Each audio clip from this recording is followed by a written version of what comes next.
Third Wall Street is a new emerging global capital markets formation and structured trifactor financial hub at the U.S. Third Border in St. Croix, U.S. Virgin Islands, in the Caribbean and Latin America. The new Third Wall Street is the home of the Alexander Hamilton Financial Center and named in honor of Alexander Hamilton, an American founding father, first U.S. Treasury Secretary, and architect of the U.S. financial system and modern America. Third Wall Street is located in a U.S. National Heritage Area, Opportunity Zone, and the boyhood home of Alexander Hamilton in St. Croix, U.S. Virgin Island, connecting three financial hubs in the Americas by way of new innovative financial technology and markets: New York Wall Street South, Brickell Avenue, Miami, and Third Wall Street in St. Croix, U.S. Virgin Islands, and established the new Caribbean America's Single Economy Zone, developed by Securities Capital Markets. Third Wall Street will transform financial markets, improving access to capital worldwide. Visit www.thirdwallstreet.com to learn more. Interview with Don Weeden, November 4th, 2010, in Danbury, Connecticut, by Kenneth Durr. Well, terrific. Let's start at the beginning a little bit. You came into a family where securities was the business. You ended up going to Stanford, I guess. That's right. Did you know when you went to college that you were going to get back into the business, the family business? After high school, I did spend a summer in our San Francisco office. And then during Stanford, every summer I came back to New York and spent some time in the New York office. And really, when I went into the military for 4 years, I had in the back of my mind that I was going to end up at Weeden and Company. You went into the Air Force, right? Yes. What'd you do? Well, actually, I flew fighter planes, and I had signed up when the Korean War started. Actually, I was in the South Atlantic on a Norwegian freighter. I had gotten tired of Stanford and left for 6 months and went around the world. And so when I went back to finish Stanford, I signed up for the cadet program and then ended up at Yale Law School for about 4 or 5 months while I was waiting for them to call me up, just so I still had I think it was a 1D draft deferment, and then went in for 4 years and flew and ended up in Germany. Had a very interesting time. We had a brand new all-weather interceptor aircraft to fly, and the combination of doing that and seeing Europe was a terrific experience. Did you fly Sabre jets? I went through the Sabre jet program and then at Nellis in Las Vegas, but they ended the war on us just as we finished up, and so I got transferred to Germany. Okay. So was it into the family business after that? Right into the family business in New York. And at that time, I went through the back office and learned how to deliver bonds and how to check certificates, and which was something that I think a lot of people did then, which they don't do now, which was very important. Mm-hmm. And Weeden was very focused on the efficiencies of the back office. In a sense, we had to be, because we were more, we did things at risk as a dealer. We had to be more efficient. Our spreads were narrower, and my father and my brother were both interested in kind of the details of how to be efficient in the back office, which was unusual for Wall Street at that time. Most partners were really focused on the front office. They were salesmen, they were bankers, they were market dealers, I guess, and underwriters. Why did you have the focus on the back office? I think it was one, just an instinctive interest on my father and brother and all of us that we had to be more efficient as a dealer, and then as a third market maker, which is really dealing, but dealing in a specific area where the primary market was the stock exchange. Give me the broker dealer differentiation then that you're implicitly making.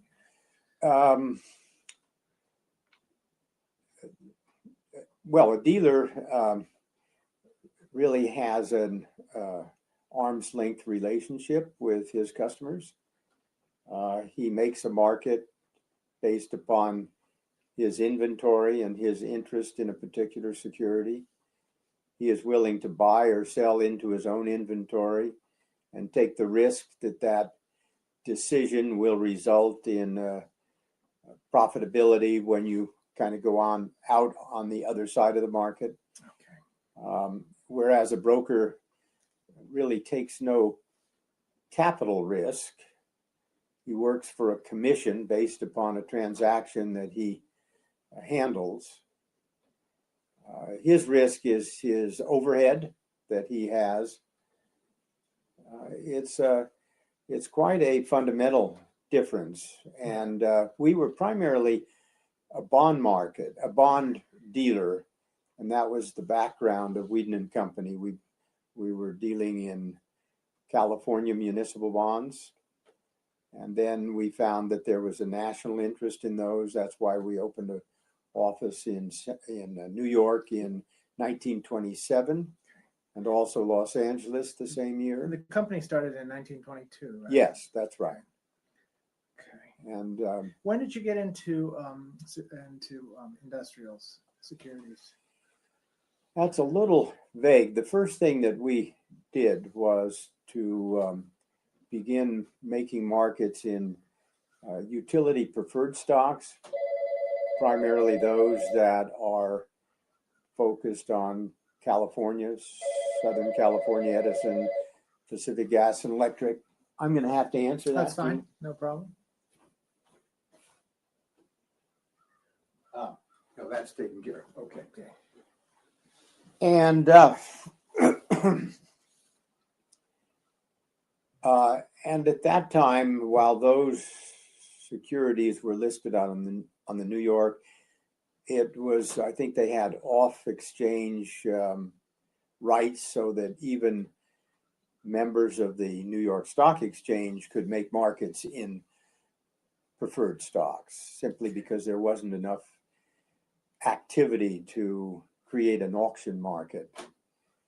And that was the experience in corporate and municipal and treasury bonds, that all of those, really going back to the teens, had been listed on the New York, and the primary market was there.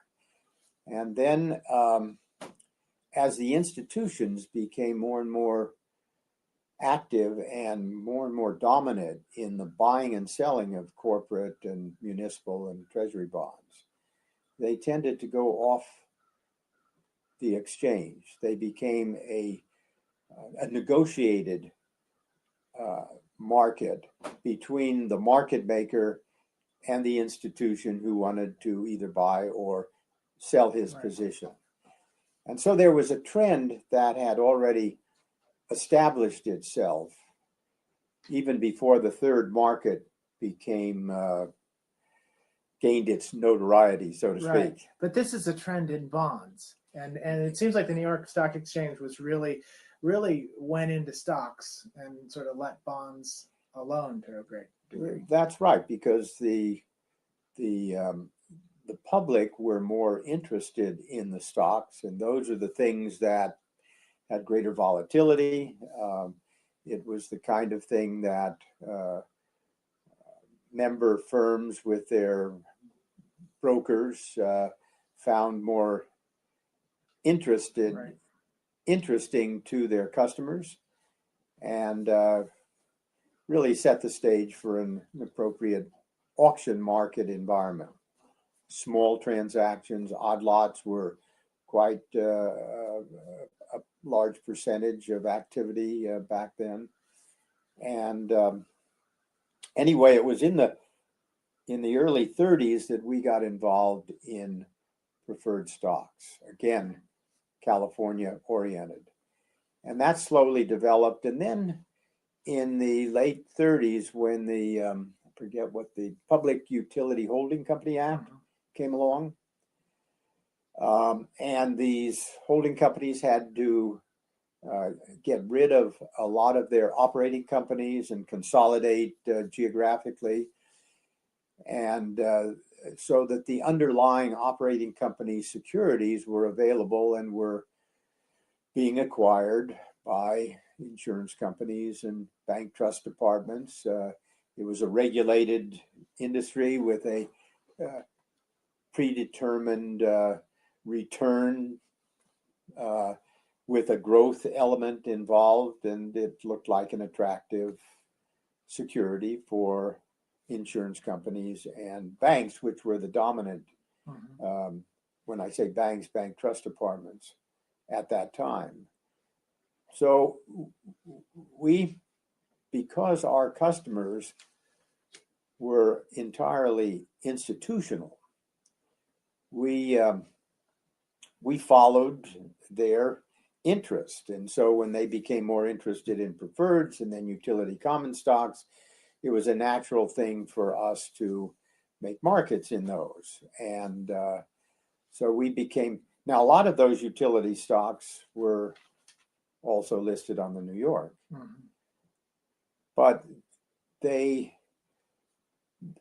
characteristic of the New York was to hand out these securities sort of to different specialists, so that a specialist didn't end up concentrating on utility common stocks. He had industrial of various sorts and maybe one or two utilities. And so the understanding of the utility market and what was going on from a regulatory standpoint, the trends and so forth, were not well known. Also, that specialist didn't have a relationship because he was precluded from having institutional customers. They all had to go through a member broker. So because they were not the kind of securities, or let's say the activity was not small odd lots and round lots, it was more larger size, and they were infrequent, it didn't suit his ability to improve and facilitate a continuous auction market process. Right. And so they tended to go off the exchange. Now, they didn't go into the area of securities that the members could make markets in. They just were understood by the exchange, because the specialists had little interest in them, that it was okay for people like Blythe and Company and First Boston, neither of which either wanted to be a member of the exchange or couldn't because of their structural characteristics. And they, in fact, cooperated with these investment bankers who were in the business of taking positions and making markets in lots of bonds, and doing it in utilities was also a natural development. So when you came in 56 or so, how much of your company's business was still in that area of bonds or municipal related securities? Oh, most of it was in that area. And we did have, I think that in the early 50s, we probably made markets in anywhere from maybe 60 to 90 different utility common stocks. and at that time did business with some New York Stock Exchange brokers who felt that perfectly comfortable in coming to us. And the specialist was perfectly comfortable in having them come if, for instance, Kansas City Power and Light wouldn't trade for a couple of days and Lazard Freres had 1,800 to sell. The specialist really had no interest in taking on those 1,800 shares. That was not his role. Right. And he understood that, and to have somebody else do it was just fine with him. When or more importantly, why did you start moving into industrials then? The kinds of things that specialists might have been interested in trading. Again, it was our customers who encouraged us to do that.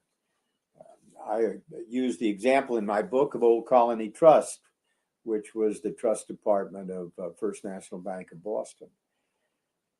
And they came to us and said, we do business in these utility stocks. Why don't you, we have trust accounts where we're buying and selling small amounts of Standard Oil of New Jersey, not because we think that Standard Oil of New Jersey is now a good buy or a good sell. It's just that money has come into that trust or there is a demand for it, and we have to buy or sell anywhere from 100 to 1,000 shares. And we don't need a broker. We don't need his advice. We don't need any research in order to make the decision of what we want to do. And to pay that commission. And to pay that commission, because essentially the markets that we made, on average, saved them about half the commission. It varied. Sometimes if we were an aggressive seller, we would save them the full commission. Sometimes we would not save them much at all, but we would provide the 500 or 1,000 shares at that price that they could not get on the floor of the exchange at that time.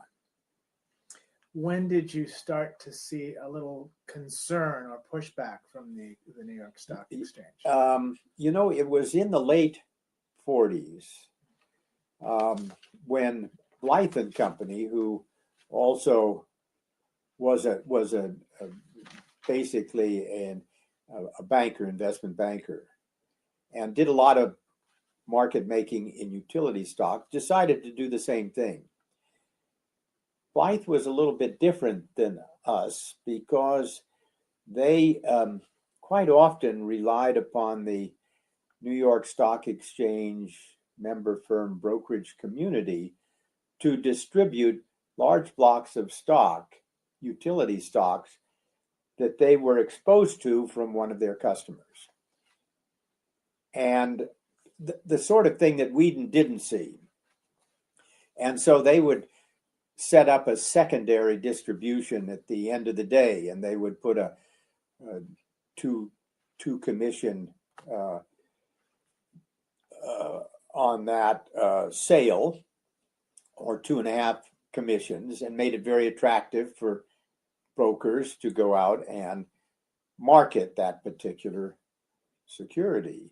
And that was the way that Blythe would take care of this large block that they were committing to from some insurance company or whomever they were dealing with. And so when they started making markets like we did, and you might say this is, what do they call it, where you're saying something that you really don't know, that it's Right. hearsay evidence. Yeah. But we knew that they had been approached by the New York and said, hey, we don't mind you doing it in utilities, but our member firms, the fellows on the floor, are not happy with you getting involved in industrial common stocks, which are our bread and butter. And so they stopped doing it. It might have been that they just lost money doing it. I don't know, but I'm pretty sure that I have it right. Yeah. How about your company? What was your Well, we experience? had no relationship with the stock exchange member firms except the occasional one that I talked to you about. We had a very strong relationship with non-member broker-dealers all over the country. There were about 4,000 of them at that time.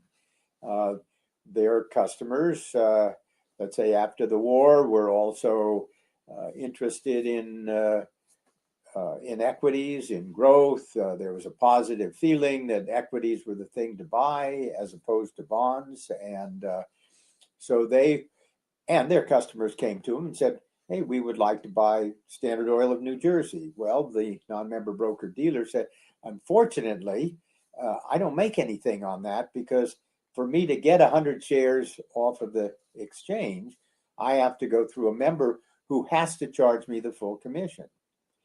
And so when we were willing to sell him 100 shares at the opening plus a quarter of a point, and he could turn around and sell it at the opening plus the full commission, he could make maybe 40% of the normal commission, which was much better than his going to, say, Merrill Lynch and saying, Merrill Lynch, could you do something for me someplace else at some time in the future? And so we did a lot of business, and we didn't mind doing the odd lots and the round lots. And of course, odd lots at that time, if we're on over $20 a share, there was an odd lot differential of a quarter of a point. So if we did something a quarter of a point over the last sale, the non-member broker dealer could turn around and charge the full commission. And he was delighted. And in fact, many of them said, you know, if it had not been for Weeden and A.W. Bankert and New York Hanseatic and a couple of others who provided this over-the-counter market, we might have gone out of business. And so that was part of our business. The other part was the part of making markets for the institutions who felt that they had no obligation to any member in terms of buying or selling that particular block of stock. And when we talk about a block would be 1,000 shares. A good example of that was the Minnesota pension fund back in that period of time, where they were buying lots of 500, 1,000, 2,000 shares of a range of utility stocks. And they utilized the third market at that time. That was before anybody called it the third market, because they could come in after the close to four of us, American Securities, Blythe, First Boston, Weeden and Company, and say, I'm looking for 1,000 shares each of these 6 utility stocks. Give me your best offering.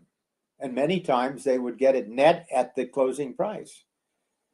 So that was much better than giving that order to Merrill Lynch or Payne Weber or somebody who had an office in Minnesota or Minneapolis, and who kind of felt that the state ought to use local brokers in order to, or brokers with local offices, rather than going to New York and doing that business.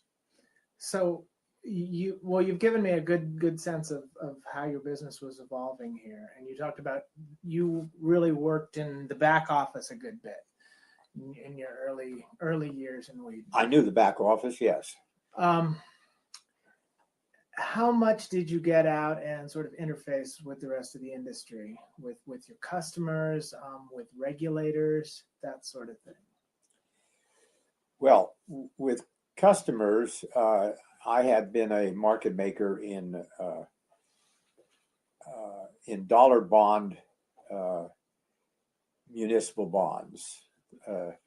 Most municipal bonds traded on a basis point manner, and there were certain bond issues that were so large that instead of doing it at a 520 less a point and a half, we would just make a mark at 99 to a half in dollars, and we would be willing to buy on our bid and sell on our offering. And I did that for a couple of years, maybe 3 years, and then I went over to the stock trading desk and began to go out and call on customers. Usually it was the smaller customers that we didn't do business with, and my lack of knowledge of selling wouldn't hurt us too much. And So sort of a but training. I had some experience, certainly in market making in bonds, and I had some experience in selling to the institutions and to the non-member broker dealers. Now, you folks would have been members of the NASD, is that right? We were always a member of the NASD. In fact, my father helped to find Wally Fulton, who at that time was the Securities Commissioner back in 1939 of California. And he became the first president and served that way for a long period of time. The question was, how did we? Yeah, I'm interested in your relationships with regulators, including the NASD and maybe even the SEC. Well, we certainly had a relationship with the NASD, but we were institutional. We were dealt with other people in the firm, non-member and member firms. We had no retail business. So the focus of that self-regulatory body on what was your relationship and how did you handle your interaction with your customer was really not a problem with us or with them. They were mostly focusing on people dealing with the public. Yes, they were establishing. Yes, the NASD was set up to self-regulate the non-member broker dealers who were out marketing securities, either ones that they had in their own position or ones that they were brokeraging, and they wanted to make sure that they didn't do it in a inappropriate or fraudulent manner. But we didn't have that problem because we had no customers. Nobody put their money with us. Mm-hmm. Nobody was exposed to our capital requirements. All of our business was delivery against payment. So the relationship ceased 7 days after, and they either got paid or we got paid from them very quickly. And because our focus was on municipal bonds for such a long time, there again, we had no relationship with the SEC because they were not involved in that business. So from that standpoint, and the standpoint that we were not a member of an exchange, from the standpoint that we had no retail business or relationships that had to be overseen or regulated, we really didn't know much about the SEC up until the time that we became aware of a decision that the SEC, that the New York Stock Exchange did with respect to municipal securities down in Dallas, where they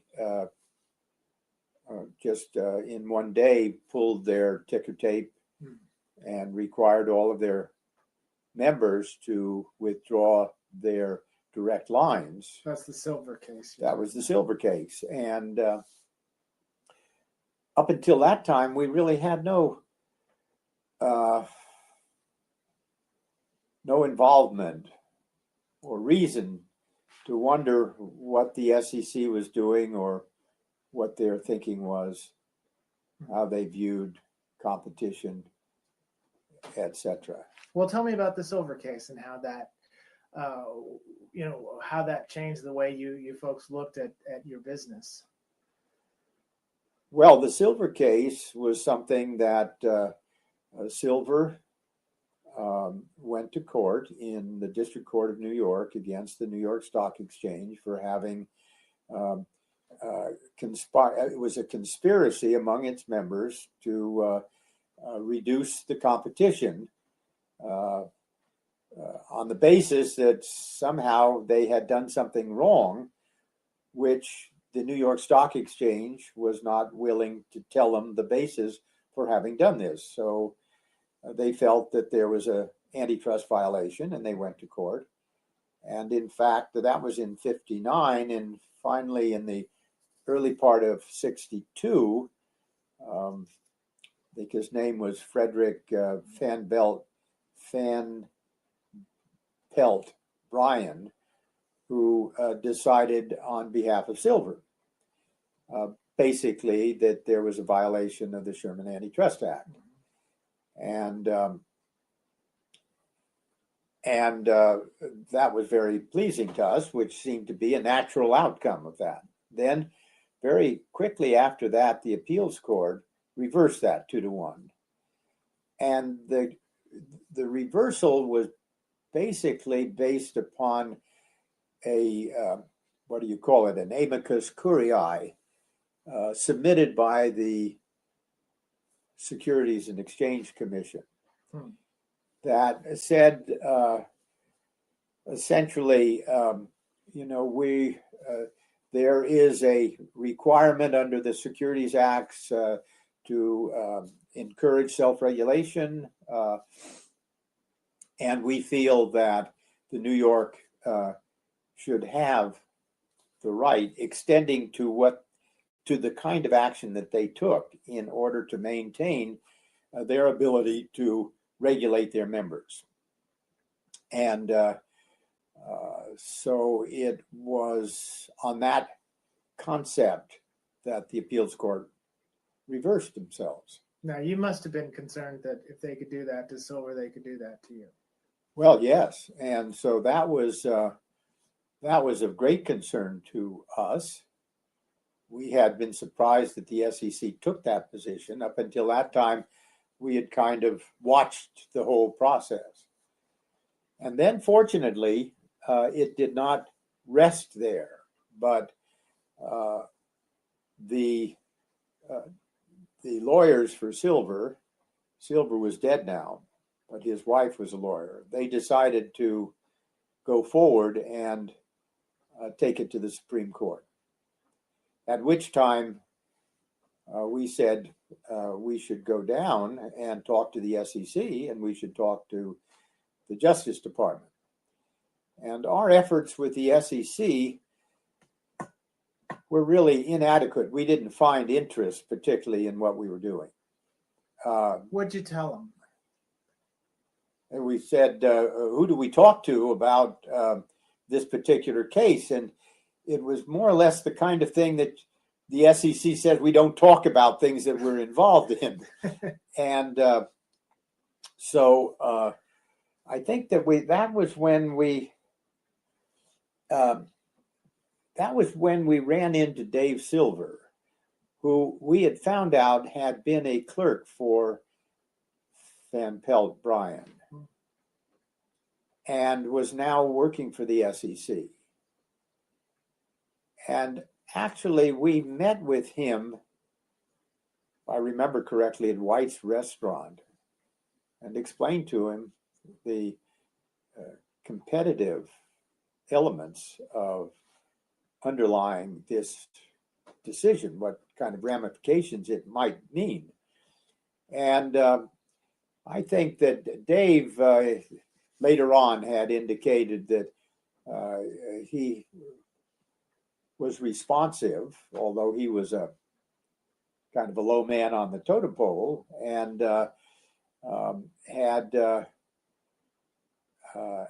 had explained his position, but found that the SEC felt that their position on the importance of supporting self-regulation was the predominant issue from their point of view.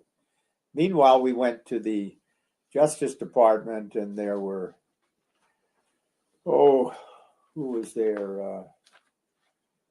Kestenbaum, George Raycraft, others who, and eventually Don Baker, who really jumped on this. I mean, it was this was a classic,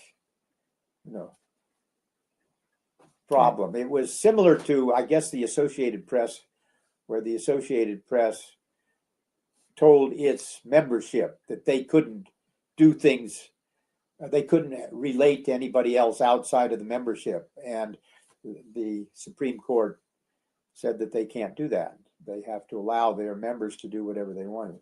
Real simple antitrust. Very basic. Yeah, I mean, if antitrust means anything, this was a classic case for it.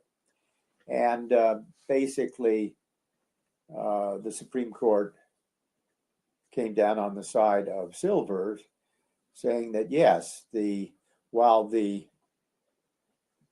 Exchange Acts did turn over responsibility for oversight of the industry, and therefore was superior to the Sherman Antitrust Acts, it didn't go all the way. It wasn't a carte blanche that the Sherman Antitrust could not come into our industry and apply in certain conditions. And really, what they said was, there's a basic due process. That is, the New York Stock Exchange had to go through a due process, and then the SEC had to go through a due process of a certain action being taken by the New York Stock Exchange, and had the right to reverse what New York did if they felt that it involved an anti-competitive action. Right. So that was kind of the first indication on our part that the SEC's interest was directed towards, let's say, supporting what the New York Stock Exchange was doing. I think simply because they felt that they were the best self-regulator in the industry, and they didn't want to do anything that would undermine that. At the same time, the SEC, which had been, sort of going along on autopilot for quite some time, started to actually, take some steps. The special study was shortly after that, I think, and Dave Silver, who you knew, was involved in the special study. Tell me a little bit about your involvement with that. My understanding is that that's where the term came from, the third market. Yeah, I guess I would just go back and say that it was a surprise to us, this attitude towards competition or a fair field of play, because back in 1940, they did recognize the anti-competitive nature of an effort on the part of the New York to prevent their members from making markets on the various regional exchanges in the 1940 multiple trading case. So what happened in the interim, it was hard to say. But in terms of at the same time that the Silver case was unfolding, there had been a reaction to really egregious insider trading on the floor of the American Stock Exchange. I mean, it came out as the Ray case, but it was the misuse of that marketplace went far beyond that. But that was the focus, and that drew the attention of the SEC, but it also drew the attention of Congress. And it was out of that Congress reacted to a request by Bill Carey, I believe, who was then chairman, appointed by Kennedy, to really go back and take a look at all of the markets as they had developed from the early 30s, when the Exchange Act were, and so that was the nature of the special study. Interesting that it was set up in a way that Congress didn't allow the SEC commissioners to determine what that study was going to say. Yes, it reported to the commissioners, but it didn't in turn be, let's say, refreshed or whatever, changed by the commissions. I mean, whatever that meant at the time, I don't know. Maybe there was some concern that the commission itself had certain biases that we wanted to take out of the special study. And that's, of course, what happened. The special study started out by, as I understand it, Milton Cohen said, okay, we're going to divide all of this study into the Project 1, which is the exchanges. Project 2 is the over-the-counter. And Dave Silver, meanwhile, had introduced, hey, there's this other market, which is the over-the-counter market, but in listed securities. So that was Project 3, and that became the third market. And which was a nice thing, because it was easier to say than the over-the-counter market for listed securities. So did you talk to him and explain to him how this business works? Well, you talk to other folks as well? Out of their developing a whole study of the third market, they asked us, and at that time, we were the only firm that really sensed the issues involved here. I mean, people like First Boston and Blythe kind of were indifferent. This was a small part of their business. Those who were, and they were mostly institutional oriented anyway. Then there were 5 or 6 fellows who were only making markets in very small amounts for the non-member broker dealers, and we kind of covered the waterfront in terms of who we dealt with, and so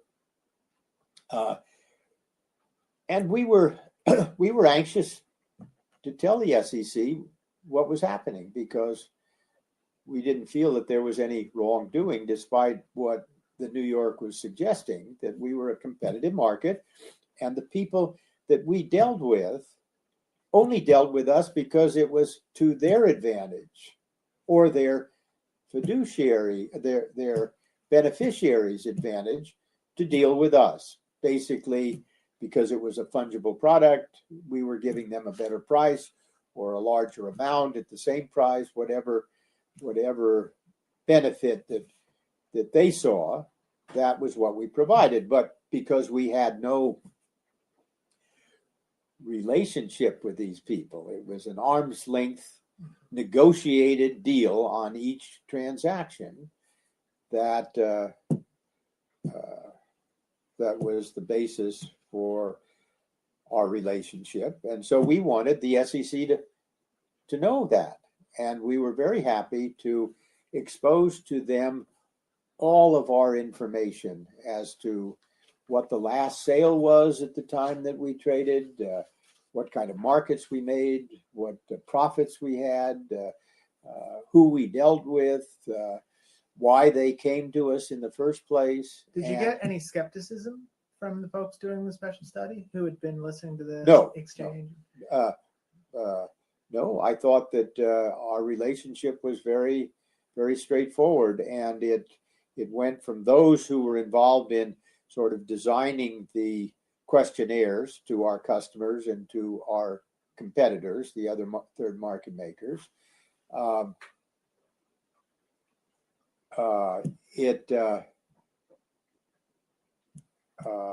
was I going to say? I lost my trend there.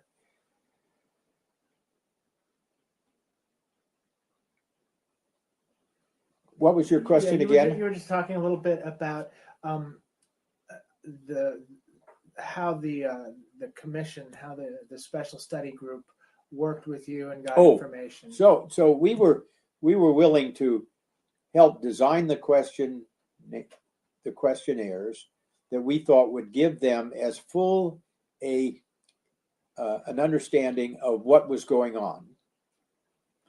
And then a fellow named Walter Werner was assigned the job of really pulling all of that together and making sense out of all of that. And we were still going down there, and we were very happy to help them build a conclusion about the, not conclusion, but a consolidation of all of the information that they had found out, which was being written by Walter Werner. And we were quite comfortable with that. It was very straightforward. It was the most, and in that particular case, we got along very well with the SEC. We thought that they were very bright.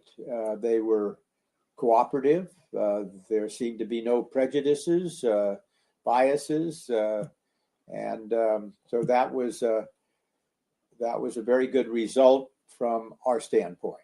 When the report came out and it sort of exposed a lot of people to this business that a lot of folks hadn't thought about, did you see a change? Did you get more customers? Did you get more competitors?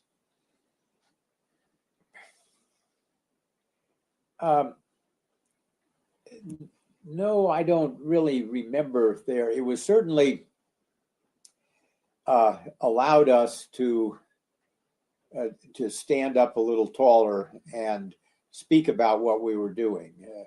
Up until that time, we felt that staying under the radar, doing our business, there were the non-member broker-dealer community was just delighted with us. The institutions were varied, actually, because to many of them, the idea that we introduced to them, which was there was another price available besides the last sale plus a minimum commission, complicated the process that they went through to give out their orders for execution. Up until that time, anything in listed stocks, really you could give it to anybody who was a broker who went to the same marketplace and would theoretically get the same offering from the specialist or from the book. And so you could give that order to anybody.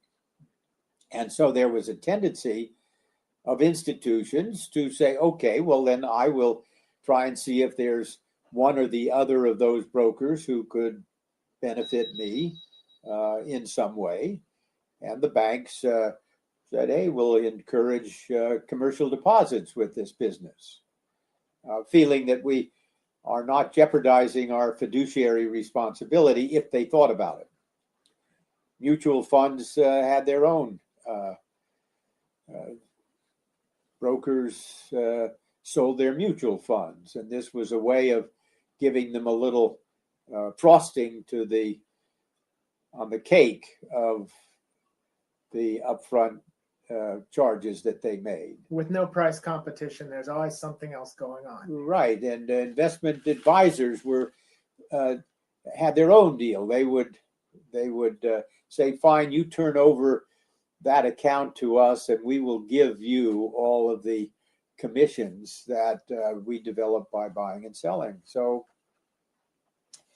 we had problems in convincing the natural customers of ours, the institutions, to do business with us. And there was a whole slew of arguments why they shouldn't. Some of the trust accounts had built in that the business had to be done on a certain exchange, and others, argued that there was always uncertainty, and they might be criticized. And who knows? You don't print your transactions in the open market, and so there's might be some confusion as to whether we're really doing the right thing. And we went through all of that. And of course, the New York, as they saw that institutions were becoming a larger portion of the activity and we were getting more than our share, they became more and more concerned about it. In fact, they formalized the requirement that their members could not go and use our market unless they checked through a governor on the floor of the exchange. And of course, you know how far that went. Right. So it did help us because it gave us an opportunity of really using some of the language in the special study to remind or suggest that there was a price differential, because that's exactly what they had concluded, and therefore suggested that maybe there was a fiduciary responsibility to at least check us. And of course, that ended up with people like Pomerantz going after the banks and some of the mutual funds when they found that there was blatant disregard for the third market that now had grown to a level and had a, let's say, a public image now because of the special study that could not be ignored. Pomerantz? Abe Pomerantz, he was one of these, what do you call them?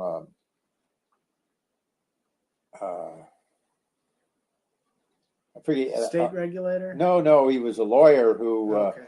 would do the, he would sue on behalf of all of those owners of fidelity funds. Class action kind of A thing. class action, Yeah. that's right. Okay. And or people who were part of a trust of the Bankers Trust or whatever. Well, we really are looking at a point here where your business is taking off. Mid-60s, shortly after the special study and Right. through the 1960s. Was this, and you talked about some of the reasons, although you also talked about this resistance. I guess, was it just the sheer volume of institutionals that overcame this resistance, or what was behind that growth in the 60s? Well, the growth was in part due to increased recognition. Secondly, the institutions were getting larger, particularly the mutual funds, and were looking for larger and larger offerings or markets, and were really growing faster than the capacity of the specialist system to handle it. And so they, they first of all began to use us more and more, and then they encouraged the dealer-oriented members of the New York Stock Exchange to respond by becoming block traders. Essentially, they were becoming critical of the inadequacy of the specialist system. They were saying, hey, we're losing business to the third market. And so some of them, like Solomon or Goldman Sachs or Bear Stearns, Shields and others began to say, okay, come to us with your block and we'll put up our own money and become a block positioner, and we will take the risk. And so that was also developing during the 60s. They would have still been going through. They the still Florida. go through the New York Stock Exchange, Yeah. right. But essentially that business was negotiated upstairs and really brought to the floor of the New York. And then, of course, as this became more widespread, known more widespreadly, and the mutual funds were very, very active at that time, and that the mutual funds had many non-members who were actively selling mutual funds. And this idea of giving a little extra frosting to them for doing that, they found that the regional stock exchanges had a capacity to provide that, because there was a give up opportunity within the framework of the New York Stock Exchange, so that a New York member of both of regional exchanges could then, if the transaction took place on one of the regionals, he could give up part of his commission to a regional member only. And then the regional members, the regional stock exchanges expanded their membership to include really non-members who paid a minimum commission to have non-member access to the regional exchange, which even spread further the ability of the mutual funds to distribute those commissions to those who were doing business in mutual funds.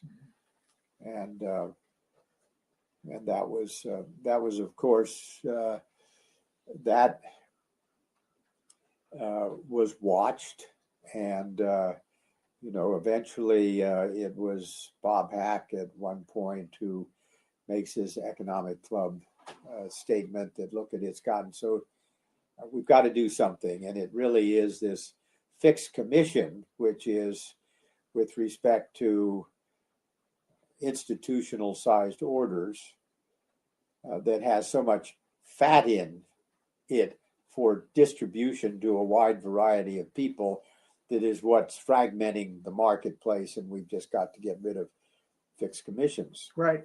Before he did that, there was a little flurry of interest in fixed commissions at about 68 or so. The SEC, the Justice Department were both having hearings on fixed commissions. Did Weeden weigh in at that point?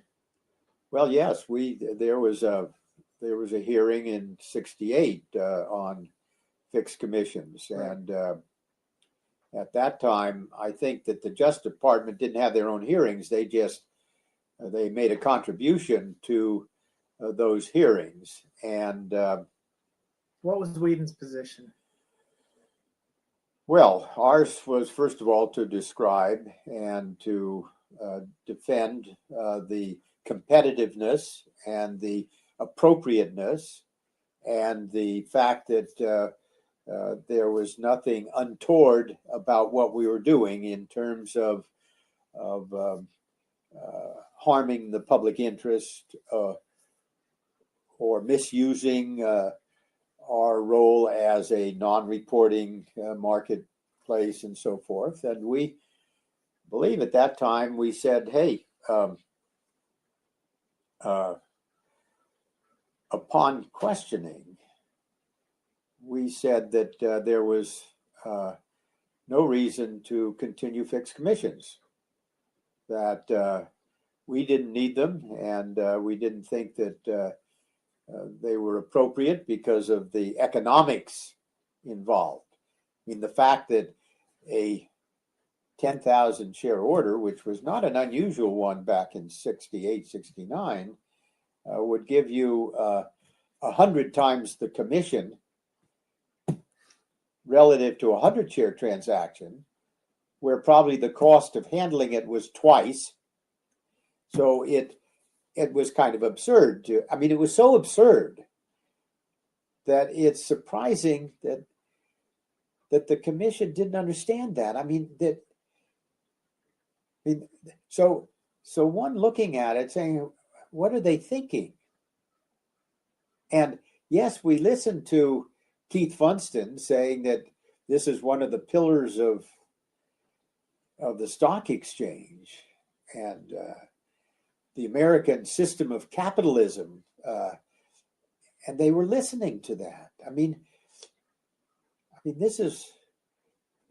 that's what really surprised us about the SEC mentality.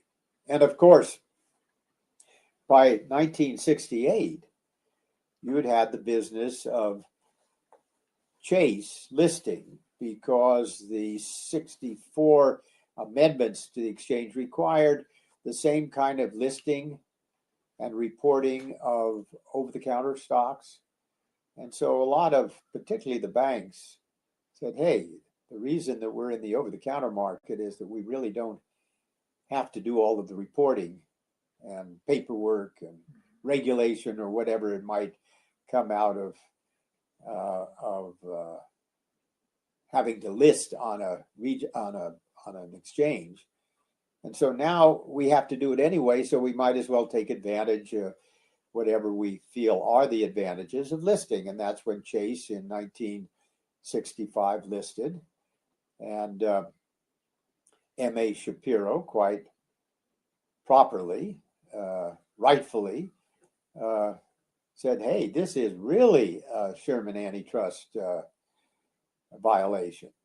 Now, see the difference between Shapiro, they were really taking something that was his business and taking it away from him. Whereas we were trying to take their business away from them. I wouldn't say take it away from them. We just wanted to compete with it. Mm-hmm. So we had a little bit of a different view of that whole issue that Shapiro was bringing up, and we declined to go forward with him in his thinking about bringing an action against the SEC and the New York Stock Exchange for violating the Sherman Antitrust Act, even though the Justice Department said that the rules of the New York Stock Exchange, namely 394, were a violation of the Sherman Antitrust Act. SEC didn't pay any attention to that, except to have a very thorough investigation of Rule 394. That was done by Gene Rotberg. And I think it was, 20,000 pages and 2,000 pages of data and 200 pages in the report, which really suggested some ways that you could change that would be acceptable to the third market people and to Shapiro. And they deep sixed that. This SEC deep sixed that report for 5 years. Well, what was the basis for doing that? You've got a very conservative commission at that point, clearly. Well, yes, that's right. Manny Cohen, who had been around for a long time, and we just didn't understand it. We really, my father reluctantly accepted the compromise 394B, where the sons said it's not going to work, but we will do whatever we can to make it work. And we scrupulously took information on every time we were exposed to an order that came off of the exchange in a block that kind of went through their process. I think there were 125 transactions during that year, in fact, showing exactly what we did and what happened on all of those. And after that, there was almost no business that came from New York Stock Exchange brokers to us to put us into competition with the floor. And anyway, that was so. 1968, the SEC had, punted on their ability to correct that situation, and were, holding hearings on fixed commissions and, ignoring what the Justice Department said in their full brief. I mean, when you say conservative, that's an unusual word to use. Other people might say that it was something a lot different than that. Yeah. Well, you were certainly saying things because it's about that time that you start to get into the headlines a little bit as being someone who's speaking out on behalf of, certainly on behalf of your company, but just generally on behalf of creating a truly centralized market. What was behind that? Well, I think that our experience with 394B and what came out of those hearings, I mean, I think there were 2 people representing the third market in those hearings, and I bet there were 50 people from all over the country who represented every district where there was a congressman who was on, or a senator who was on some subcommittee having to do with the securities industry. And, the weight was certainly against us, and the SEC seemed to be somewhat indifferent to all of this. And so the young Weeden said, look, we've got to go public on this. I mean, because it was very clear that the New York Stock Exchange was very much concerned because our volume was going up, and we were really challenging their way of doing business. And that's when they started talking about discounts on $500,000 trades and less. And the idea was we're going to specifically target those kinds of trades where the third market is making the penetration. And so we, I think the seminal letter that we sent the SEC was after those hearings. And I had just come off a race for Congress in 1968, and I was really assigned the job of going public and explaining to whomever we had to explain it to, because we felt that the New York Stock Exchange was going out to their corporate listers and telling them what a bad market we were. And I mean, they were saying a lot of very unpleasant things. So we sent a letter to the SEC that essentially pointed out that there were certain changes that were taking place in the market that were quite natural. One of which was this trend away from auction markets when institutions became larger and larger participants in those securities. Secondly, the other thing was the technology that was coming along. Now, this was 69, and that's 2 years before NASDAQ came along. Right. And we just pointed out that the marketplace is no longer centralized. It's not a geographical concept. It's really a communications concept, and the technology will allow people from all over the country to participate in a central market. And that's what people were concerned, that there was fragmentation going on in the marketplace, and that was causing unfairness. It was causing a reduction in in transparency and full disclosure of what was going on in the market and so forth. And people began to talk about bringing all of the transactions together on one tape, which we, in that letter, we supported it. In fact, we were one of the first who said, hey, if you're worried about these things not being printed, we'll be happy to print them. If you're worried about uneven regulation, we're certainly willing to be regulated. We tried to undermine all of what might be considered legitimate arguments.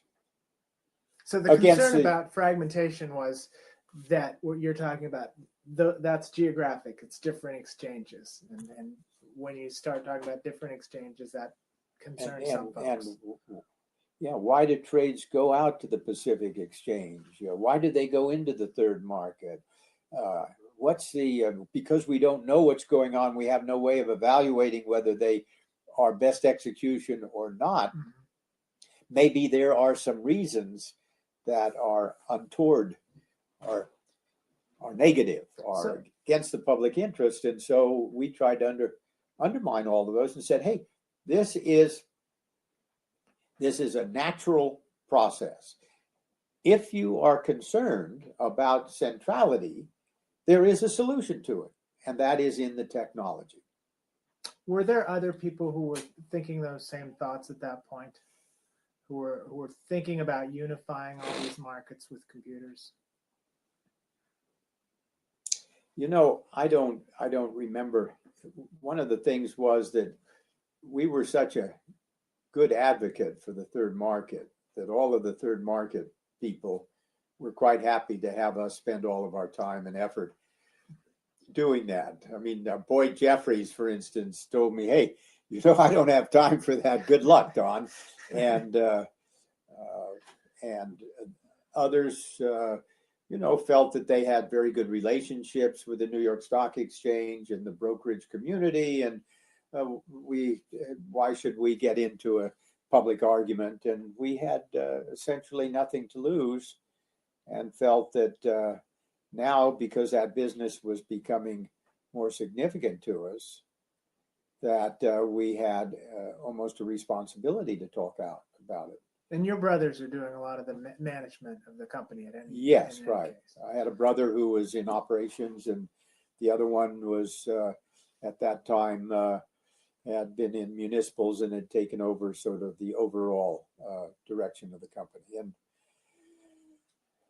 And so that's what we did, and that was really just the beginning of the New York becoming much more aggressive. And their aggressiveness was, first they tried to demean, to point out the inappropriateness of what we were doing, how it undermined the auction market, which was a kind of a centerpiece or citadel of American capitalism. Then they were also desirous of getting rid of us through regulation. And that was, of course, the whole purpose of the Martin Report, which called for the elimination of the third market, an extraordinary document that got the proper reaction, which was almost overwhelmingly negative. One of the wonderful things that happened to us was Jim Laurie walking into our office. He was a very well-known economist with the University of Chicago, Graduate School of Business. He said, "What can I do to help?" We said, "Write a letter to the SEC." And he did. And he had 19 signatories out of the 21 top economists in the country.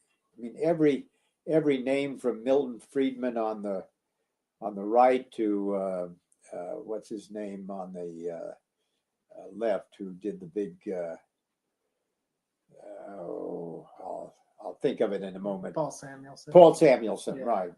Modigliani was there,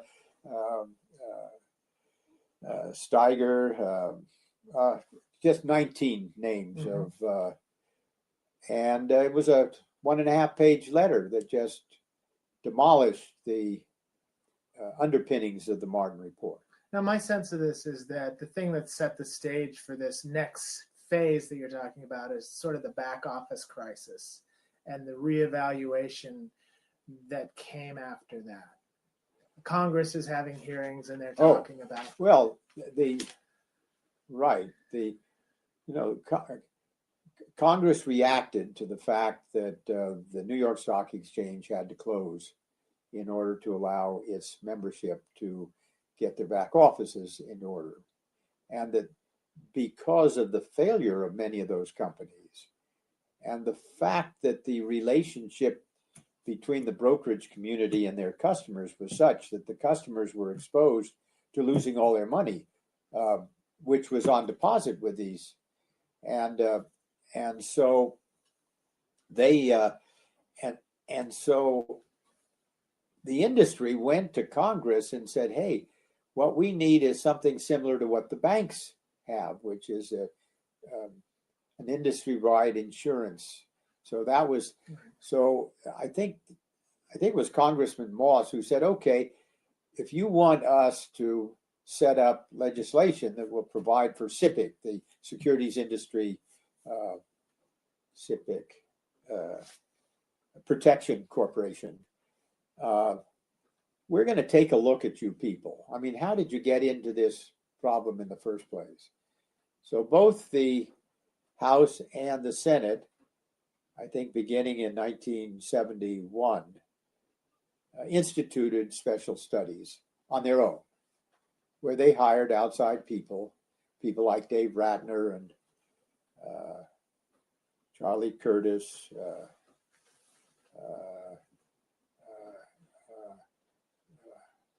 Harvey Rowan, Bill Painter,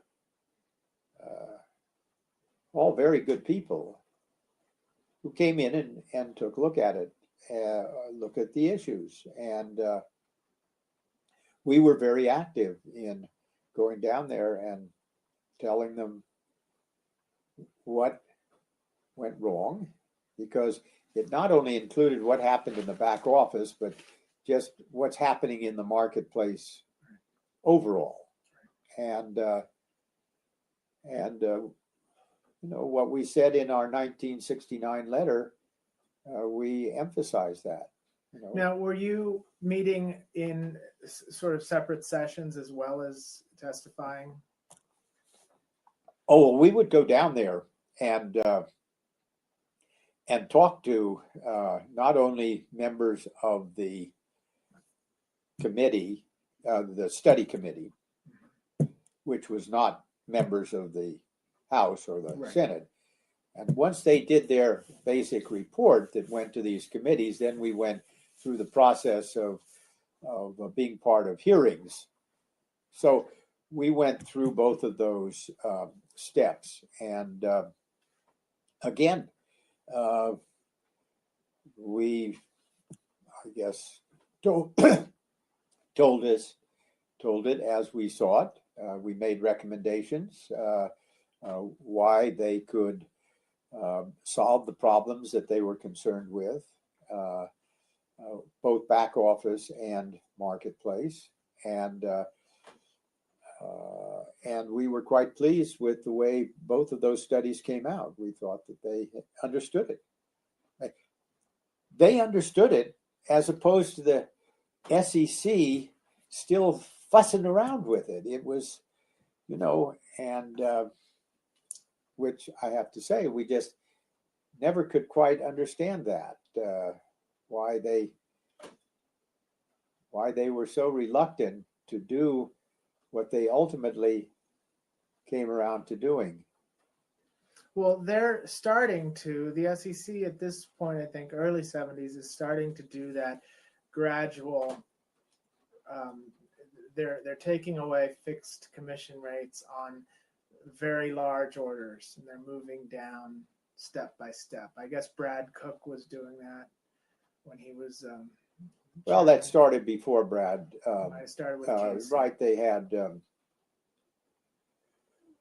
or it's hard to say, there was the Martin report, and then Casey called for public hearings on market structure right after that. I mean, that was an interesting, we were very concerned. We had just been through Hamer Budge, who followed Manny Cohen. And while we thought that Manny Cohen was close to the New York Stock Exchange for whatever reason, because, I mean, none of those, you know, the nice thing, none of those people were dishonest or they were, you know, doing anything untoward. They just had an attitude. And we didn't fit into that attitude for a long time. But Budge went a little bit far when the NASDAQ was about ready to start up, and both of the exchanges came to Budge and said, you really can't allow for listed stocks to be on that electronic marketplace. And Budge met with the heads of the NASD, and the NASD reversed their position, which they had reiterated a number of times that listed stocks would be on that system. They reversed that. And that was done with the encouragement of the SEC chairman, Hamer Budge. I didn't know that. So it's a terrible thing. How would that have changed your business? Would that have given you an advantage? Would that have been helpful if you'd been able to work on NASDAQ? Well, remember that NASDAQ was an effort to bring all of the over-the-counter market makers together, to centralize them, to provide a centralized marketplace for unlisted securities. And it was a great step forward. The best thing that happened to the over-the-counter market.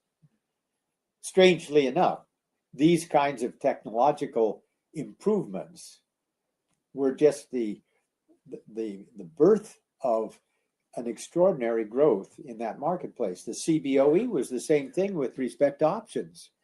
And one would think that the New York Stock Exchange would have thought the same way. But they had a structure that was dominated by people who had monopolies on the floor of the exchange, and they didn't want to change. It's just that simple. Right.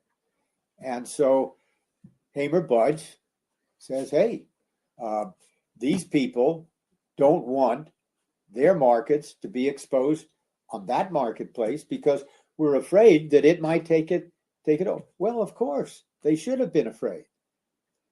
But again, this was an active decision on the part of the SEC, which was a little bit different than maybe a reluctance, concern about self-regulation being impaired by antitrust action. Do you see the difference there? Yeah. I do. And so, you know, that was very troublesome. We reacted to that very quickly. And again, recognizing that the only way of getting anything done was to compromise. We did get everybody to agree that we'll have a pilot for about 50 New York Stock Exchange listed stocks that would be done on the newly developed NASDAQ system. And we even followed that and noted that the spread of the market on the New York Stock Exchange had narrowed because of that competition. And then sort of that, but that didn't, it didn't blossom. And so why not? You know, I think one of the reasons is that still the pressure of the New York Stock Exchange on all its members was still considerable. And I think that as it was with the Cincinnati market that came a little bit later, there was just, hey, what are you trying to do? Undermine our marketplace? Why are you doing those experiments with something that can do nothing but help destroy our centrality of the New York Stock Exchange? And so that kind of never went very far. We've been talking about the technology, and let's get into that a little bit. The big centralized trading systems that are starting to be played around with. And I read that you were involved in the early stages of some of the first ones, AUTEX and Instinet. Tell me a little bit about how you got exposed to those things. Well, AUTEX was probably the first one that we were exposed to, and they had started up, a guy named Alan Kay, and that was a fairly simple screen distribution of an inquiry to buy or sell that a broker had received from one of his customers, and it was an ability for a brokerage firm to expose to all of those buy-side people who had a screen at the same time, simultaneously, without the interaction of any salesman, that there was a buy interest of medium size in General Electric, and that if that Houston institution, who might not have a direct relationship with that particular broker, might see that, he'd call up that broker and say, hey, I see that you have an inquiry and we would be interested in that, and this is what we have. And it would be an efficient way of attracting the other side of an order to the sell side broker. And we, who already had a vast array of salesmen around the country, who each time we would get an inquiry, we would call through those salesmen, we would call all of those same people. This was a very efficient way of doing it.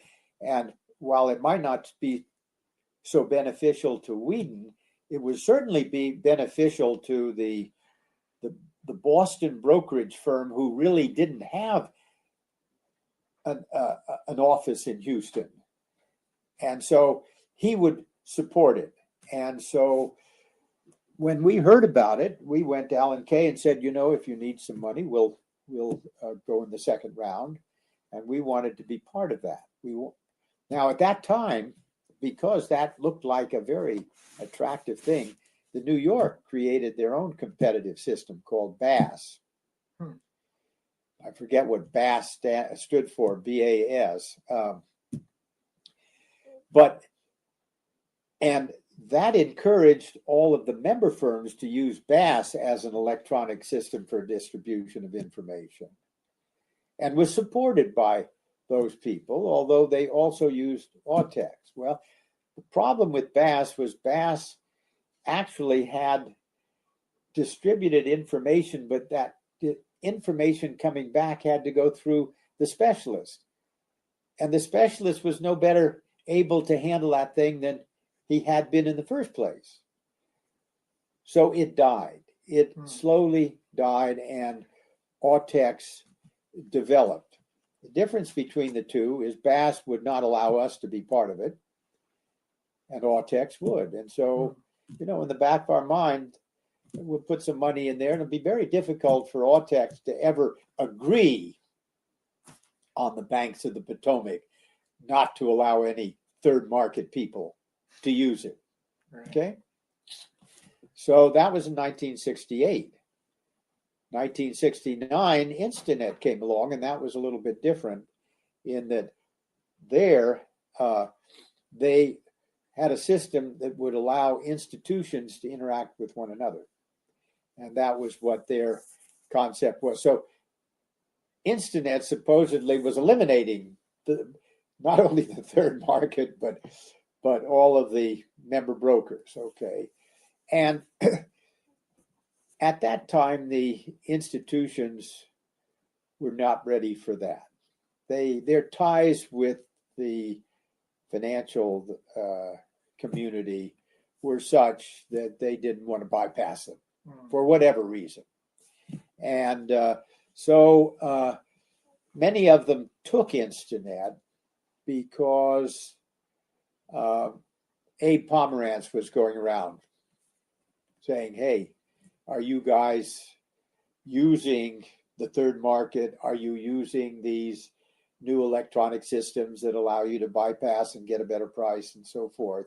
And so a lot of them, as a matter of protection, did take these, but they weren't used very much because basically the institution was saying, look, I am the one who is sitting back listening to what's in the marketplace. I don't go out and tell people what I want to do. I want to react to what I hear from the sell side.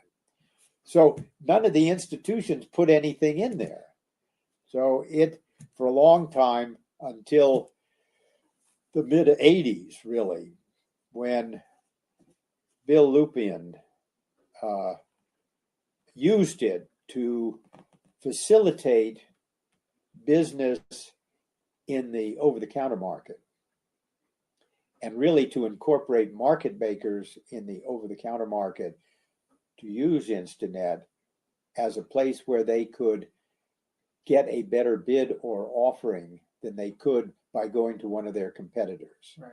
And so they would secretly put things into Instinet, and the institutions would see market is a quarter, 3/4 in the NASDAQ system, but I see that there's 500 shares at a half, and I'll take that. And so as that happened more and more, it created a critical mass. And so whereas the over-the-counter market makers really didn't like Instinet, they used it because it served their purpose of not having to go to their competitor, but could go to some unseen institution to help them balance their inventories. And the institutions then used it more and more, and it became a very viable inside marketplace because the over-the-counter market was maybe not conspiring to keep markets wider. They instinctively did that, okay? It was just understood that that was better for everybody to have a quarter, 3/4 market as opposed to a quarter, half market, Right. Publicly displayed. Now, but Weeden put a lot of money into Instinet at some point. Yes, right? we did over time. And actually, when we got to the point where we had our own problems in 1977, we owned about 92% of Instinet because we thought it was a great idea. It frankly competed with our own salespeople and got no cooperation from them. And so we kept feeding it. So you looked at this as an investment, I guess. It was an investment. It was a recognition that technology was going to take us in that direction. Okay, Yep. That's the nature of technology. It eliminates middlemen. It automates a manual operation. I mean, the telephone company. When I grew up in Alameda, we had one of the largest buildings in Alameda, California, was owned by the telephone company, and it was lined with women who were saying, "Number, please." Right. And slowly but surely, those middlemen disappeared. Right. Well, let's talk about the one that If they had owned the telephone company might not have wanted to go that route. That's a great analogy. Yeah. Well, let's talk about the Cincinnati Exchange and your relationship with them. Well, that came about in 1969.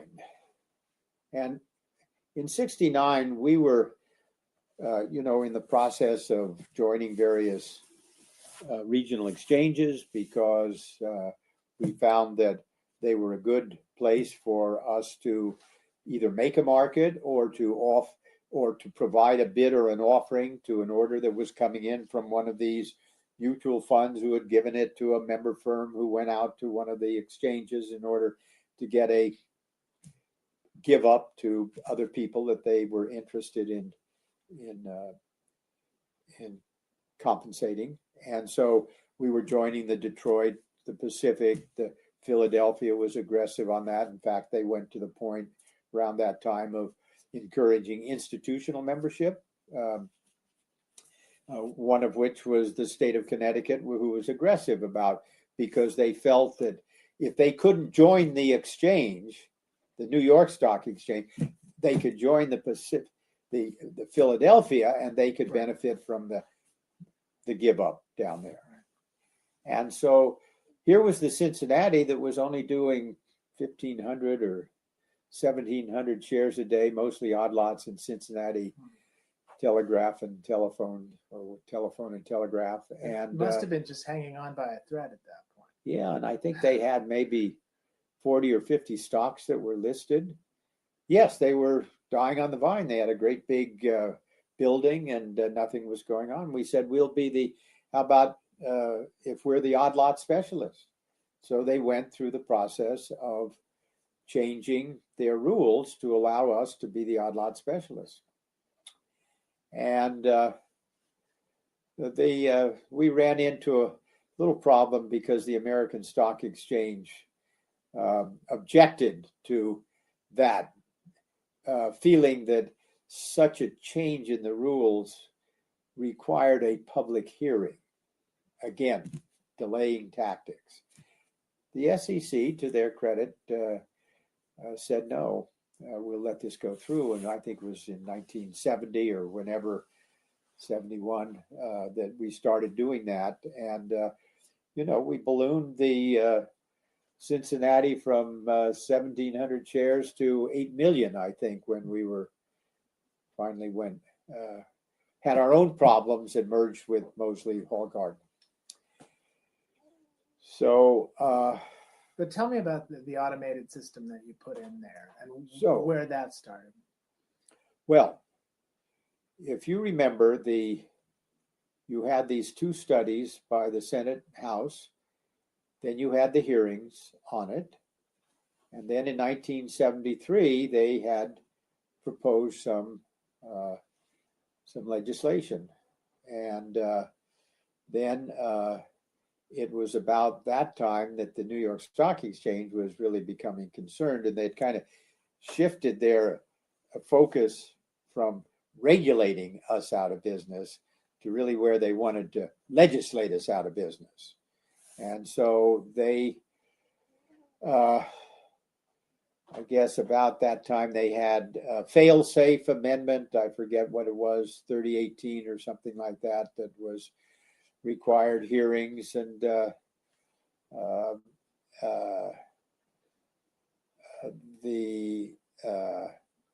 but that was the first time. We were now under the end of 73. We had gone through Hamer Budge, Casey, who, to his credit, recognized after the hearings they had shortly after the Martin Report on market structure.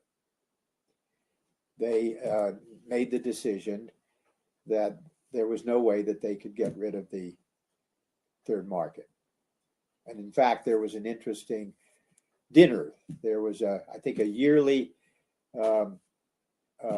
market structure committee that had been created at the same time, and it was going nowhere. And it was a committee they finally put me on, and because they really couldn't make any decisions as a security industry without the third market participating and agreeing.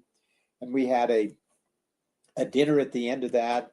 And Casey turned to me after cigars and cognac and so forth and said, well, what about it, Weeden? What are you going to do?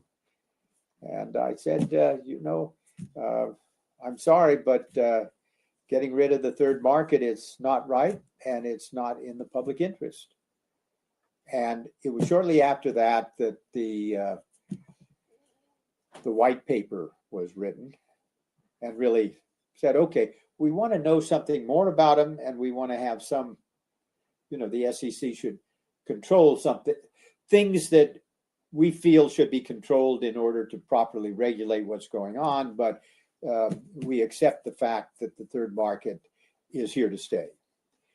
So about that time, we have these two congressional committees coming forward and suggesting Exchange Act amendments and getting agreement on that. And then there was the fail-safe amendment that came from the New York Stock Exchange that essentially, because it was clear that all of that was going to get rid of fixed commissions, and that was going to take place definitely at some point in time. The New York Stock Exchange was afraid that was going to just eliminate the New York, that everybody was going to scatter and get out of the being members and go off and do their own thing in the over-the-counter market. Despite testimony, I think it was in the Thill case, where Merrill Lynch and Goldman Sachs and others said, no, we're not going to, even though we get rid of fixed commissions. But anyway, they wanted the SEC to have the power to close us down in case anything looked like something untoward might happen, whatever that means. And at that point, we were through Garrett and Brad Cook. They both really left in '73, and Ray Garrett came along. And in the hearings on that fail-safe amendment, the Treasury Department, the Justice Department, and the SEC all came down and said, okay, you can have something, but we're going to water it down so that, the SEC isn't there poised, ready to get rid of the third market. And that's, so that caused us to say, okay, there's going to be some sort of central market or national market system was the concept that they were talking about. Right. And that concept, everybody had agreed it's going to, well, first of all, there won't be any fixed commissions. That's out. But in terms of the market structure, we want to put all of the trades on one tape. And we want to put all of the quotations available there in one place so people can take a look at that. And then we want to allow for all of the marketplaces to interact in an efficient way. And for the purpose of allowing something akin to what was developing in the NASDAQ market. Now, the NASDAQ market wasn't perfect from a technology standpoint, but nevertheless, it had this concept of we could put all market makers on the same screen and show and then people can make a choice of where they want to go. And so, so we said, hey, we didn't think that the NASDAQ system was very efficient. We thought the electronics technology could design a better one. And so my brother Jack in 1974 began designing one, and we spent a couple of $1 million designing a vast improvement over the NASDAQ system. And when I say vast improvement, you have to understand the NASDAQ at that time, and it even went up through through 1987 when it still had some problems. But a market maker could only look at one stock at a time, even though he was trading 20 stocks. So he would look at that stock and he would see what other people were doing, and then he would change his market depending upon whether he was a buyer or seller. Now, if he changed his market, then he could go to his next stop, and you can just understand that would maybe take 5 minutes or 10 minutes. Fast-moving stock, he might be kind of behind the time in the ones that he hadn't gotten to. So we said, hey, we know that market makers make markets in 20 some odd stocks. So we built a system that allowed them to look at all of the stocks at the same time. And we allowed them to change all of them, a quarter of a point or a half a point or whatever it was, with one click. So if the market was beginning to go down and the guy could see all of these stocks away from him going down, he could just say quarter point down, click, he's down. So he's protected against being kind of sitting out there. Mm-hmm. And it was a terrific idea. And it was way ahead of itself. And Did it show limit orders? Oh, well, yes, it would allow limit orders to be put in there. And our system, which we then introduced to the Cincinnati Exchange and said, okay, market makers can be in there. Brokers can come in and put limit orders in there.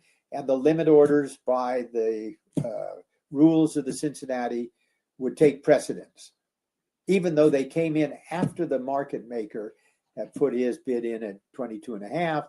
If it came in at 22.5, then it took priority. And so here we are as a market maker who, had some special position. I mean, we had a lot of people who came into us first. We were saying in that market system, hey, we will give up any, let's say, advantages that we have in terms of a customer base that we have developed, obligation people might feel to us or whatnot. We will give that up to this concept that had been bubbling up and pushed by the New York Stock Exchange, incidentally, that the customer order that gets into the market ought to have priority. And so we said, okay, we'll build a system that does that. And we'll call it a central limit order book. And it'll be on that system. And everybody can, the specialists on the New York, on the Midwest, First Boston, whoever wants to go into that system can make markets. But if E.F. Hutton comes in with a legitimate customer limit order, he can have priority. And that was the concept of our, I think we called it multiple market trading system.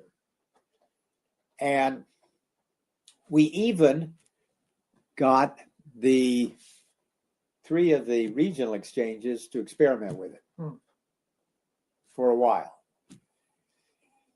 until the New York Stock Exchange came along with their intermarket trading system and their promise to create a limit order system.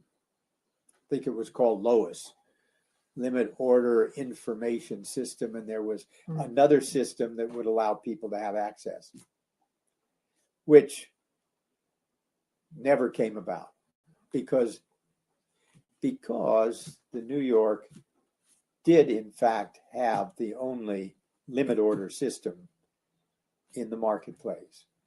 And they attracted business because having those limit orders allowed them to narrow their market and make it more attractive than anybody else.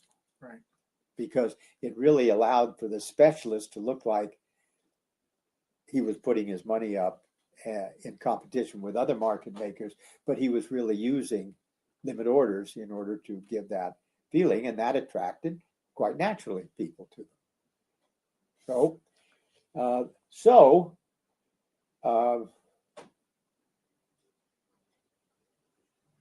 the result of So we designed this, we built it, we presented it to the Cincinnati.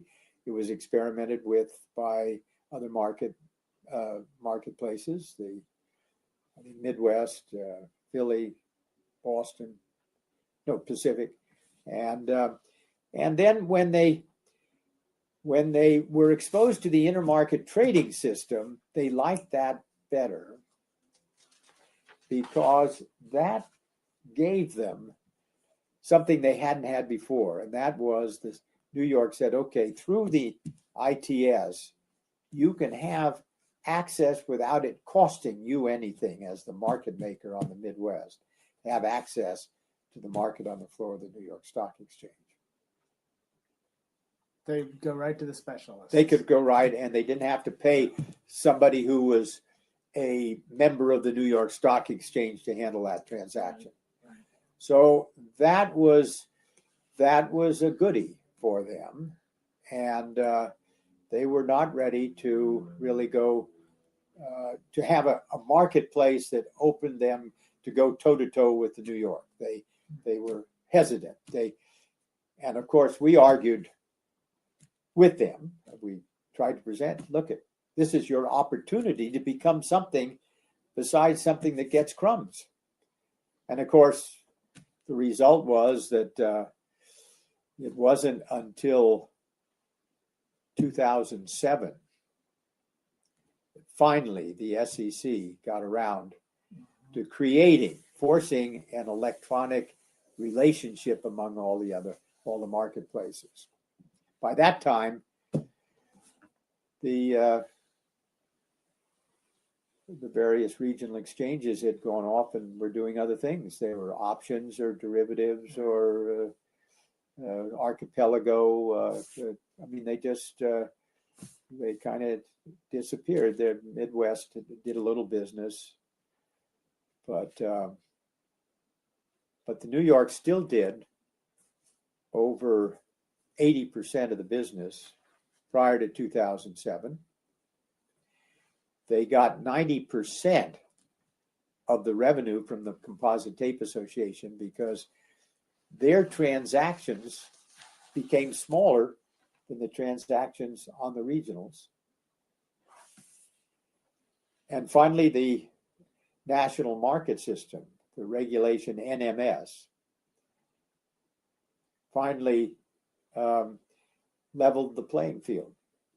And the result was that the volume on the New York Stock Exchange went from over 80% to under 25%. Right. I mean, think about that when you wonder what the role of the SEC was during that period of time. Yeah. It took a long time for a lot of people to adjust to the fact that was going to happen. Mid-70s, clearly the New York Stock Exchange is still, people are still thinking about that as the model. Right. You know, it's interesting that to the SEC's credit, they did use their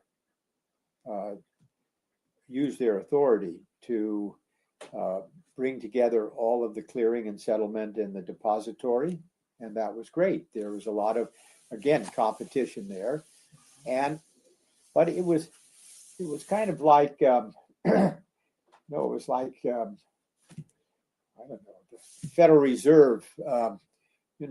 They brought everybody, state registered banks and nationally registered banks and all into the Federal Reserve System, so you could clear through anybody, and it was a natural development to make the back office more efficient. Right. And the SEC did that. They did the Composite Tape Association, leaving the New York under pressure from New York to have a veto power over any decrease in charges, but no veto power over any increase in charges. How did they do that? Why did they do that? What was this is an outsider taking a look. at our regulatory body. And I would say that we were, I thought that the SEC under Casey finally did the right thing. I thought that under Brad Cook, he certainly, his short time, had made it clear that they were going to move forward to a central limit order book. The National Market Advisory Board, which was created by the Exchange Act amendments and appointees by Ray Garrett, were still responded to the mandate by the Securities Act amendments to create a national market system, did in fact make recommendations that that should have been reacted in terms of central limit order book by the SEC, but wasn't, because at that time there was a change in I think in 75, there was a change again in the direction of the SEC under Hill and then under Harold Williams. Right. Was he the one who said he didn't want grass to grow on Wall Street or something like that? I don't want to let you go without talking about the National Market Advisory Board. Okay. Because that's a big landmark, and you were on that with a lot of other folks. And you talked about a mandate. Was it clear when you first convened that you had a mandate? It was very clear that there was a national market, that the studies had indicated that we don't want the fragmentation. We think that fragmentation can be eliminated by creating an electronic system that incorporated all elements of the marketplace, to centralize the reporting of transactions, centralize the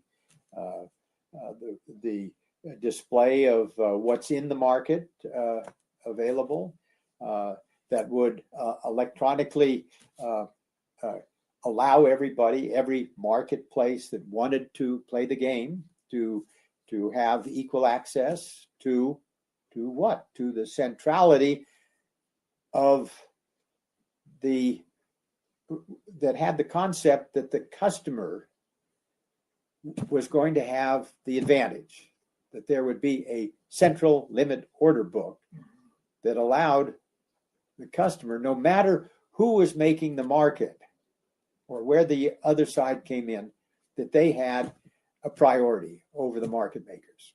We'll get rid of this concept of having market makers be intermediaries on the floor of any exchange or in the marketplace. What we want is, if there's an opportunity for a customer order to meet a customer order, that we want that to happen.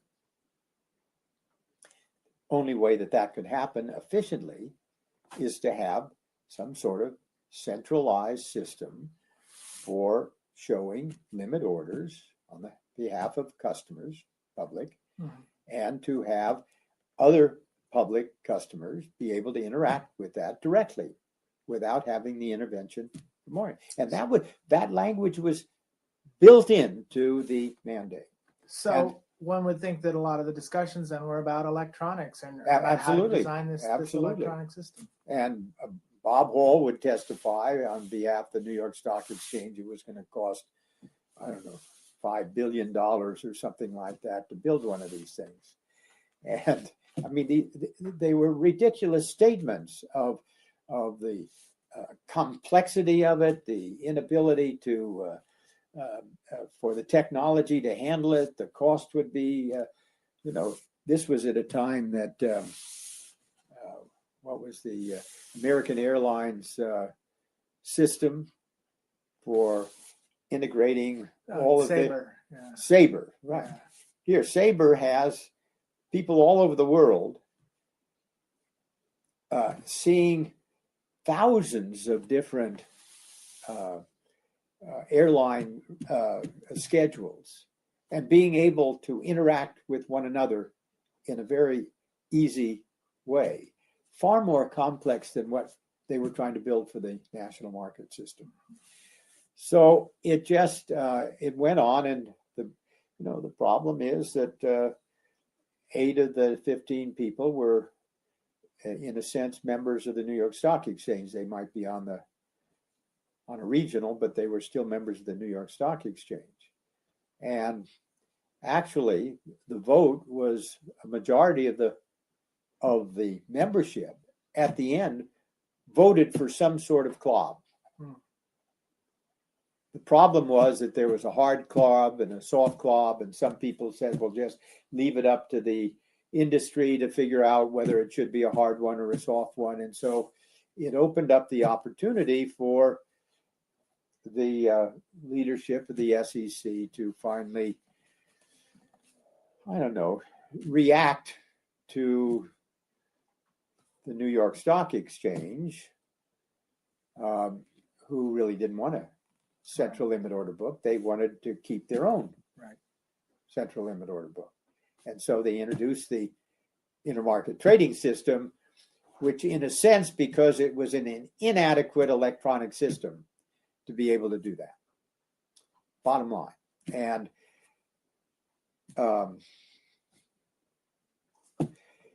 that was our reaction to the SEC. It was that they just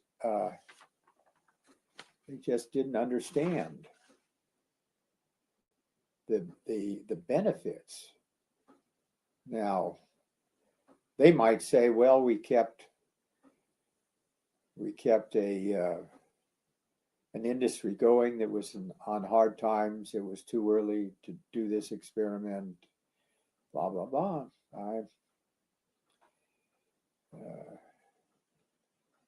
But to wait until early 2000 to get rid of 394 finally, and to wait till 2007 to finally do what they did in the back office area, which was very good back in the 70s, just seemed to me to, suggest that the SEC did not understand really what its role was. And that was unfortunate. But, I read this historical society description of the go-go years and the time. It doesn't speak to that. It really doesn't. It doesn't give the reader any sense of what was happening really, and what the SEC was missing in terms of their responsibilities. In terms of their responsibilities to really create a marketplace that would be the most efficient and the lowest cost. Certainly after 75, when they were given that job. No question. And, the idea that this account of these times starts with Truman Bidwell, a quote from Truman Bidwell saying that he really is America first and New York Stock Exchange second. What was the significance of that? Yeah. Well, it's the New York Stock Exchange always had a special view of everything, I guess. It started with the New York Stock Exchange. But the implications are someone has to say that. Yeah. That it's kind of like Nixon. I'm not a crook. Right. I don't know. Yeah. Well, that's one of the reasons why it's important to get the other perspectives and look at not only the exchanges but the other players in the market as well.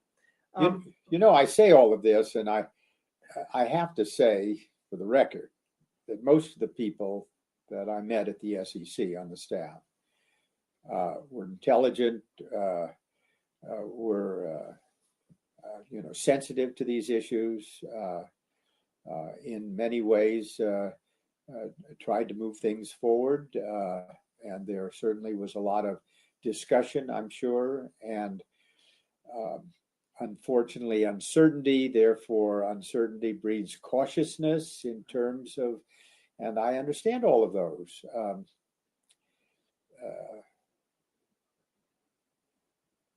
But the outcome was that it really took the SEC 30 years before and they still haven't done it.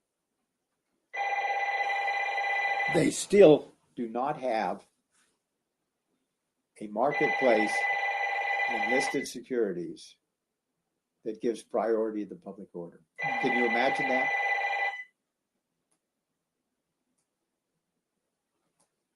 Well, let's wrap up a little bit with your company. Right. Take you back. After 75, you were in the middle of another kind of growth spurt, and you started to diversify, things like that.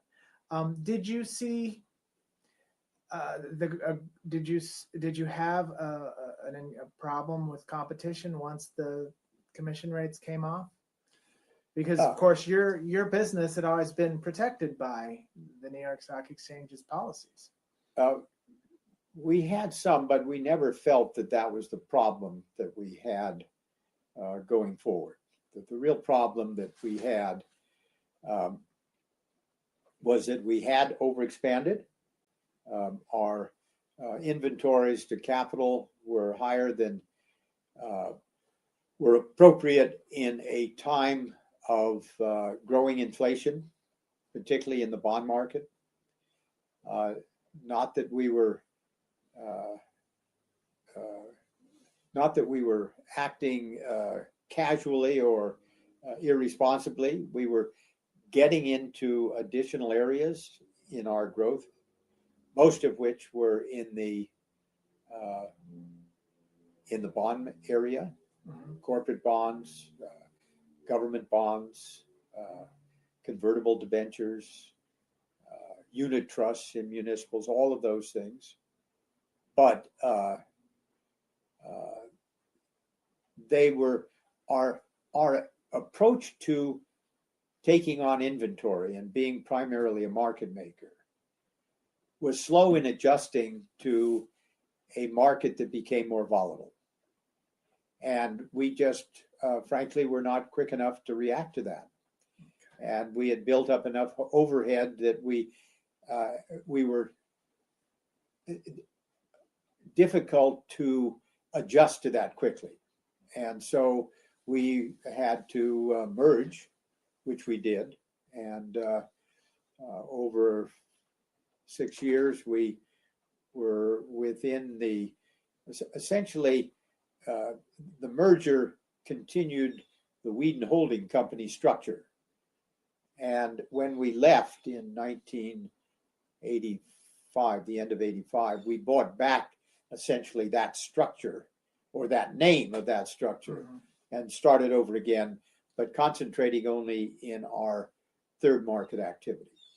That's what happened to us. And we had the economic model was quite different. We were more cautious. Our inventories were not as great, but we had a very good relationship with institutions that we had maintained while we were under the aegis of Mosley Hallgarden. And so we have since 1986, we have continued to grow and we do very well in that area. So you're still working in the third market? Yes, there were times when we actually joined the New York Stock Exchange, and then we found it was too expensive, that we could stop being a member and we could still execute transactions at a lower cost to us